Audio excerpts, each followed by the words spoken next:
महाभारत की कथा के अनुसार अर्जुन की मृत्यु के समय गंगा देवी के हंसने का प्रसंग कई दृष्टिकोण से महत्वपूर्ण है। अर्जुन की मृत्यु और गंगा देवी की हंसी के पीछे की कहानी निम्नलिखित है। अर्जुन की मृत्यु का प्रसंग। अर्जुन महाभारत के प्रमुख पात्रों में से एक थे और वे एक महान योद्धा थे। उन्होंने कई युद्धों में भाग लिया और पांडवों की ओर से कौरवों के विरुद्ध लड़े, लेकिन उनकी मृत्यु एक युद्ध में नहीं हुई बल्कि एक शिकारी के द्वारा हुई। कथा के अनुसार पांडवों ने अपने जीवन के अंतिम समय में राज्य त्याग कर संन्यास ले लिया था और वे हिमालय की ओर चल पड़े थे। अर्जुन की मृत्यु उनके संन्यास के दौरान हुई, जब एक शिकारी ने उन्हें अपने तीर से मार दिया। गंगा देवी का हंसना।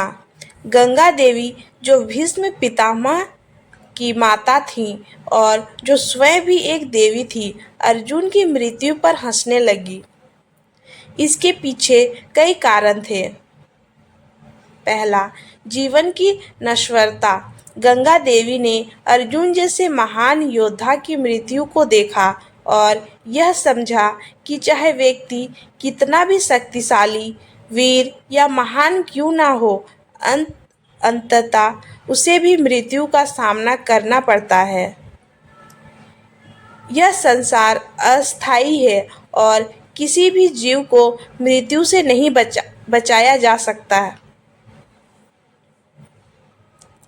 दूसरा, कर्म और भाग्य।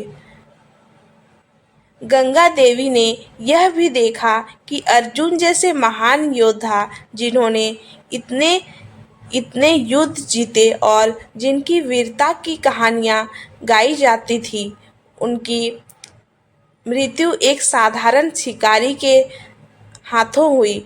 यह जीवन की विडंबना और कर्म के चक्र को दर्शाता है। तीसरा, संयोग और नियति।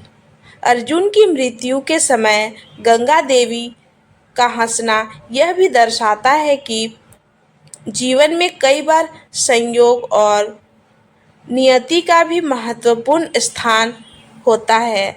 अर्जुन की मृत्यु एक साधारण घटना के रूप में हुई, जो कि एक महान योद्धा की कहानी के साथ एक विरोधाभास है। समापन।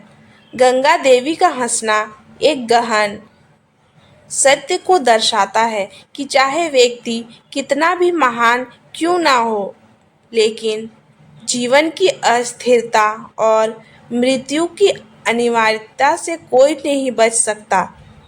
यह घटना महाभारत के दर्शकों को यह सिखाने का प्रयास करता है कि जीवन में किए गए कर्म ही महत्वपूर्ण है और जीवन की नश्वरता को समझना आवश्यक है।